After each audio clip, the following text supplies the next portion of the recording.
If you plan to rent a house or live in a B&B, you must pay attention to these situations. For example, if the house price is very cheap, and there are some paintings on the wall, once you encounter such a situation, it is better to make another plan. Otherwise, you will always hear some inexplicable sounds in the middle of the night.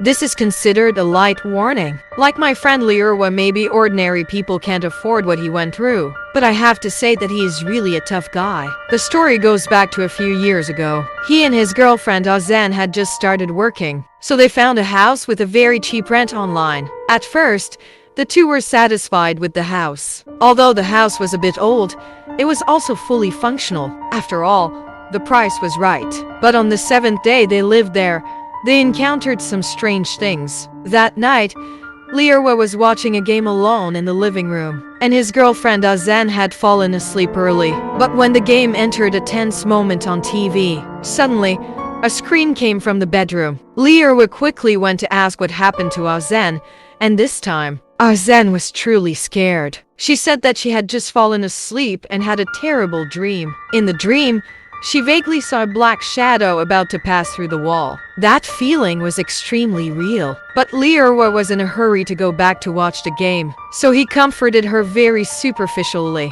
saying that it was just a dream. He dismissed it, saying, "What the hell is there in the world? That's all a story for scaring people." But Azan was very sure that this dream was too real. She said that when she just fell asleep, she felt that her body suddenly couldn't move, but her consciousness was particularly clear. She tried hard to open her eyes, but she saw a person peeking out of the wall. That person was a woman dressed in ancient clothes. Her eyes were all white. After that woman came out, she was floating. She slowly drifted towards her. When she wanted to shout, she found that there was no sound at all. When that woman drifted to her bedside, she bit her lips hard with her teeth to make a sound. But when she was completely sober, she found that the woman had disappeared. At first, Azan also thought that she was dreaming, but the pain in her lips made everything seem so real. But Liurwa didn't have time to listen to this at all, and she couldn't leave the woman alone. So she lay on the bed, holding her breath, until Azan fell asleep again. He hurried back to the living room and wanted to continue watching the football game. But by that time, the game was over, and Liurwa didn't deserve to lie down and sleep.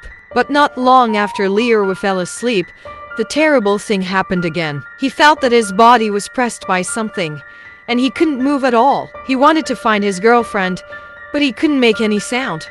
He struggled hard to open his eyes a little, but everything he saw completely subverted his understanding. He saw two women standing by his bed, and the clothes of the two women were typical characteristics of the Republic of China era. Liurwa was so anxious, but he couldn't move. At this time, he also found that what these two described to his girlfriend was exactly the same. Their eyes were all white, and there were no black eyeballs at all. Liurwa tried hard to raise his hand, but at this time his hand was not under his control at all. He could only watch those two women drifting towards his girlfriend who was asleep.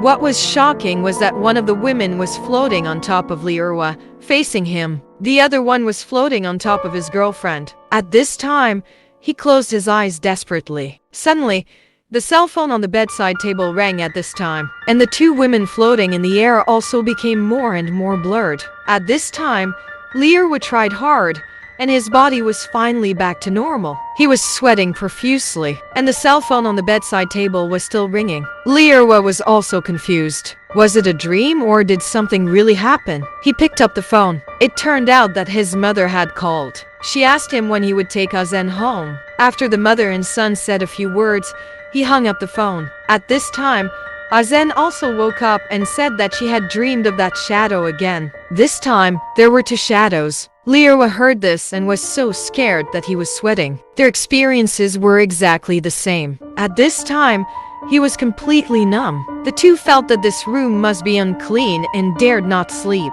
He sat like this until dawn. After dawn, Liurwa immediately called the landlord and said that the house was unclean. After the landlord hung up the phone, she didn't come for a long time. After the landlord entered the house, she said to herself as she walked, "This has never happened before. It's strange." Suddenly, the landlord's face changed a lot and he coughed loudly. He asked where the yellow paper at the door went. After hearing the landlord's words, Liirwa also remembered when he cleaned up yesterday. He saw a yellow paper at the door of the bedroom, but he felt that the yellow paper at the door was completely self-deceiving, so he pulled it down. After the landlord heard it, she ran out to make a phone call in a hurry. He didn't know who she called. He only heard that the yellow paper at the door was accidentally torn by the tenant. Please come and stick another one. Liirwa heard what the landlord said on the phone. He was more convinced that there was something wrong with this house. So he asked the landlord loudly, "You know this house is haunted and you still rent it out. Hurry up and return the rent to me."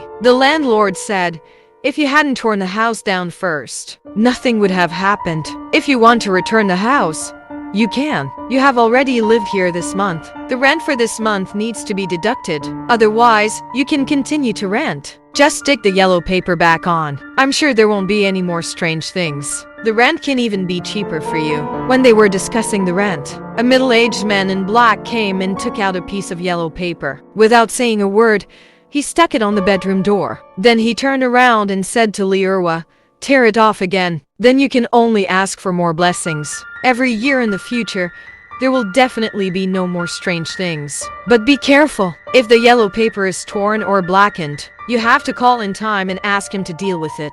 After hearing the promise of the landlord and the middle-aged man, Liirwa, who was in a difficult position, asked the landlord to lower the rent, and he continued to live in this house. After that, as the middle-aged man said, until 2 years later, there was no problem with moving out of the house.